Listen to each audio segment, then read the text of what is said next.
Mambo vipi Smobi Africa hapa siku ya leo niko na best yangu hapa anaitwa nani? Cloudy.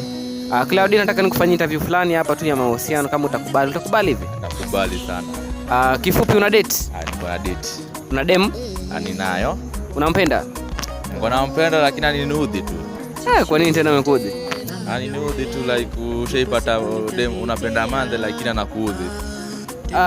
Nataka nikuulize maswali mengine hapa. Kuna maswali ambayo ina trend sana TikTok, ambapo kwamba ukipata dem na rafiki yako wa karibu, umesema dem yako anakuudhi lakini sijui mbona anakuudhi. Ukipata dem na rafiki yako wa karibu ambao unazamuita brother yako, nje utafanya nini?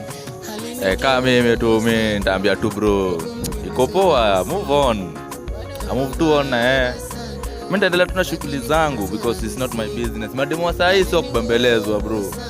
Ukibembeleza demu wa saa hii utakuwa unafanya makosa mengine kubwa sana. Yaani atakudharau. Na mbona kwa sababu kuna wengi ambao watapiga, wataua, mbona usiue ama mbona usipige boy? Mbona niue? Ni wetu, sio wetu bana. Sio wetu, mbona nimuue? Mbona nimuue? None of my business. So mwanangu anasema kwamba Cloud anasema kwamba mtu kama kupendi usiforce na yeye, mwache aende, amechezwa, amekubali So achana yeye aende tafadhali, usiforce mtu kama anakupenda. Haya, tumemaliza siku ya leo.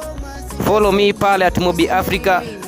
Follow @Cloud FB, TikTok Smobi Africa, YouTube. Usisahau kusubscribe. Thank you.